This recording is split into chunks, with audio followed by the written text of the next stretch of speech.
Students, स्वागत है आपका मेरे YouTube channel master for commerce के अंदर। और आज हम करने वाले हैं 2021 edition of T S Grewal accounts book का क्वेश्चन नंबर 19 ऑफ chapter financial statements of sole proprietorship. तो क्वेश्चन नंबर 19 हमारा क्या कहता है? क्वेश्चन नंबर 19 कह रहा है कि from the following balances prepare trading and profit and loss account for the year ending 31 March 2021 and the balance sheet as on that date. Debited balances है हमारे पास, मशीनरी है 2 लाख, बिल्डिंग है 1.5 लाख, डेटर्स है 2,70,000, drawings है 90,000, परचेजेस है 9,50,000, wages है 5 lakh, bad debts है 10,000, bank है 1.5 लाख, ओपनिंग स्टॉक है 2 लाख। डेबिट बैलेंसेज है यहाँ पर, रेंट है 45,000, सन्ड्री एक्सपेंसेस है 20,000, कैरेज है 15,000। क्रेडिट बैलेंसेज है हमारे पास, कैपिटल है 10 लाख, क्रेडिटर्स हैं 1,40,000, सेल्स है 14,50,000 और कमीशन है 10,000। यहाँ पे दे रखा है closing stock was of 70,000 but its net realisable value market value is 60,000। तो ध्यान रहे स्टूडेंट्स, अगर आपको ऐसा कहीं दे रखा है, यहाँ पे क्लोजिंग स्टॉक की अगर 2 वैल्यू दे रखी है तो जो भी कम वैल्यू है हमको वही कंसीडर करनी है। यहाँ पे देखो, यहाँ पे 70,000 ज्यादा है या फिर 60,000। 70,000 ज्यादा है और 60,000 कम है यहाँ पे, तो हम कंसीडर करेंगे 60,000। अगर यहाँ पर नेट रियलाइजेबल वैल्यू 70,000 होती और यहाँ पे 70 की जगह 60 होती और इधर 60 की जगह 70 होती तो हम 60 लेते, ना कि मार्केट वैल्यू कंसीडर करते। तो जो भी कम है हम उसको कंसीडर करेंगे। तो क्वेश्चन स्टार्ट करते हैं अपना।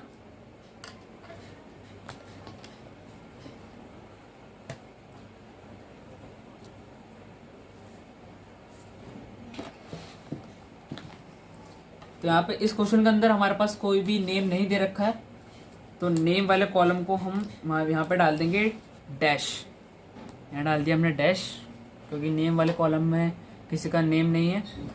तो स्टार्टिंग है यहाँ पे मशीनरी से, तो machinery asset side balance sheet, machinery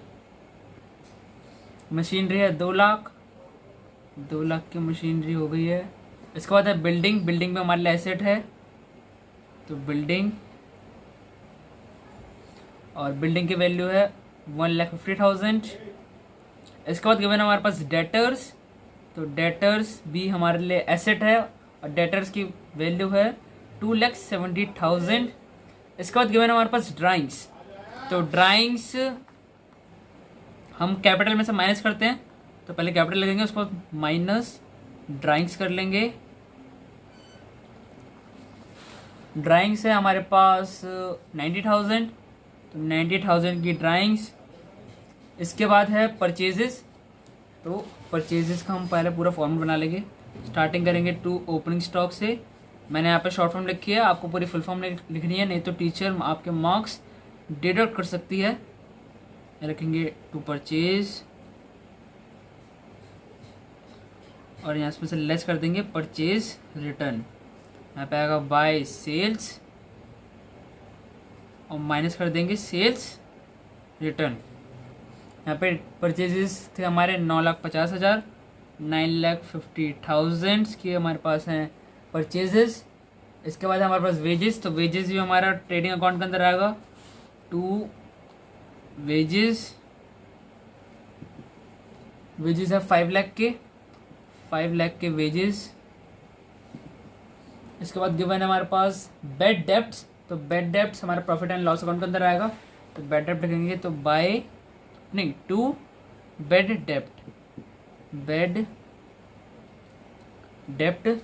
डेप्ट है हमारे पास 10,000 के बेड डेप्ट्स। इसके बाद है हमारे पास बैंक हमारे लिए एसेट है, बैलेंस शीट के अंदर लिख देंगे बैंक 1,50,000। इसके बाद है ओपनिंग स्टॉक 2 लाख रुपीज़ का, तो हमने ओपनिंग स्टॉक की हमने पहले लिख लिया था ट्रेडिंग अकाउंट के अंदर, खाली वैल्यू लिखनी है अब। Opening stock 2 lakh. इसके बाद है हमारे पास डेबिटेड बैलेंस द्वारा से, इसके अंदर है रेंट, तो रेंट हमने यहाँ पे दिया है क्योंकि डेबिट बैलेंस है तो हमने दिया है। अगर आपने ट्रायल बैलेंस पढ़ रखा तो आपको पता होगा। तो ये उसको हम एक्सपेंस मान के डेबिट वाले कॉलम के अंदर लिख देंगे प्रॉफिट एंड लॉस अकाउंट के अंदर। तो टू रेंट है फॉर 45,000। इसके बाद गिवन हमारे पास सेंट्री एक्सपेंस, तो सेंट्री एक्सपेंस भी हम हमारे प्रॉफिट एंड लॉस अकाउंट के अंदर एक्सपेंस है, ये लिख देंगे सेंट्री एक्सपेंस। और ये गिवन हमारे पास 20,000 की 20,000 की सेंट्री एक्सपेंस। इसके बाद हमारे पास कैरेज। ध्यान रहे अगर खाली कैरेज है तो वो कैरेज इनवर्ड में कंसिडर होगा, और अगर कैरेज आउटवर्ड है तो उसमें लिखा होगा पूरा कैरेज आउटवर्ड। तो यहाँ पे खाली लिखा है कैरेज, तो इसको हम ट्रेडिंग अकाउंट के अंदर लिख देंगे, इसको हम मानेंगे कैरेज इनवर्ड। यहाँ जगह कैरेज, और कैरेज है हमारे पास 15,000 का कैरेज। इसके बाद हमारे पास क्रेडिट बैलेंसेज हैं। क्रेडिट बैलेंस सबसे ऊपर है कैपिटल, तो कैपिटल हमने पहले लिख लिया था। कैपिटल हमारे पास 10 लाख की 10 लाख की कैपिटल। इसके बाद गिवन हमारे पास क्रेडिटर्स लिख देंगे, ये आ गए क्रेडिटर्स, ये हैं 1,40,000 क्रेडिटर्स हो गए। सेल्स, यहाँ पे हमने सेल्स भी लिख लिया था, सेल्स लिखना, इसकी वैल्यू लिखनी है 4,50,000। कमीशन क्रेडिटेड बाय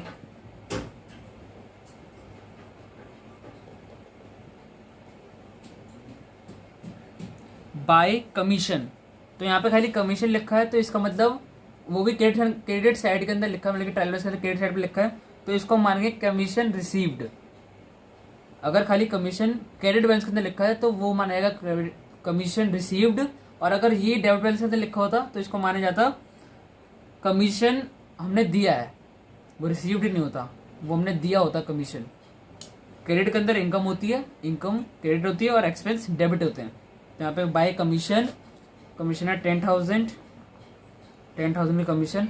और यहाँ पे आता है क्लोजिंग स्टॉक। तो मैंने क्लोजिंग स्टॉक का आपको बताया था कि जो भी कम वैल्यू दे रखी होगी दोनों में से हमको वही कंसीडर करनी है। यहाँ पे मैंने दौर से शॉर्ट फॉर्म लिखी है, आप प्लीज़ पेपर के अंदर फुल फॉर्म लिखना, नहीं तो आपके मैम आपके मार्क्स डिडक्ट कर सकती है। यहाँ पे जो मैंने कम था 70 कम नहीं था, तो 60 यहाँ पे दे रखा था पहले से, तो मैंने 60 राउंड लिख दिया, 60 हो गया। और बैलेंस शीट के अंदर लिख देंगे हम 60,000। अब इसको बैलेंस करेंगे, यहाँ पर सेल्स नहीं था तो यहाँ पर डैश डाल देंगे, और जो ये वैल्यू इसको बाहर ले आएंगे, बाहर डाल दी हमने वैल्यू। सेल्स था 40,50,000। देखते हैं दोनों में से ज़्यादा कौन सा आ रहा है, किस साइड का बैलेंस सबसे ज़्यादा आ रहा है। तो इसका बैलेंस आ रहा है 15,10,000, और इसका बैलेंस आ रहा है 11 लाख, 16 लाख, 65,000। तो इस साइड का बैलेंस ज़्यादा आ रहा है, तो हम इस साइड का बैलेंस रख देंगे दोनों साइड। यहाँ पे आएगा 9 लाख, ये हो गया 14 लाख, यस 17,65,000 दोनों का टोटल आएगा। इसमें से माइनस कर देंगे इसका टोटल आ रहा था हमारे पास 15,10,000। तो इसका हम मतलब कि इस साइड का टोटल कम आ रहा था, तो अब हम इस साइड का लिखेंगे, तो यहाँ पे आएगा बाय ग्रॉस लॉस। तो 17,95,000 के अंदर से माइनस कर देंगे हम 15,10,000, तो हमारे पास बचेगा 1,55,000। यह आ गया हमारे पास ग्रॉस लॉस आ गया हमारे पास 1,55,000। बुक के अंदर से मैच करेंगे, यस बुक के अंदर भी ग्रॉस लॉस दे रखा है 1,55,000।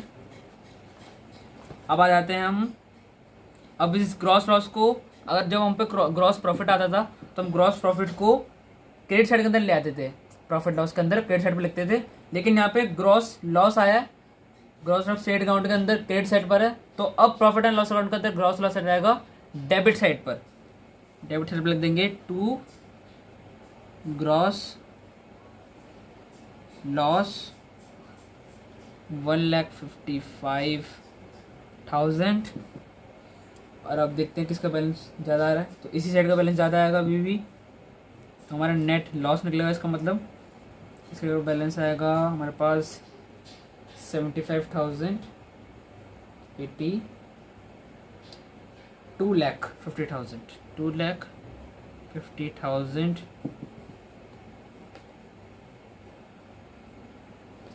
Just wait a second.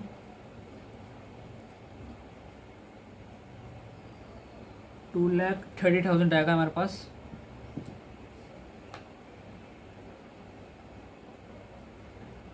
$2,30,000 और अब इसको हम इसमें से माइनस कर देंगे तो हमारा निकल जाएगा by net loss balancing figure. इसको इसमें से मैच करेंगे तो बचेगा 2,20,000। बुक में से मैच करेंगे, बुक के अंदर भी दे रखा है 2,20,000, मतलब कि इसका मतलब हमारा जो नेट लॉस है वो एकदम करेक्ट आया। अभी तक का जो हमारा क्वेश्चन है बिल्कुल सही चल रहा है।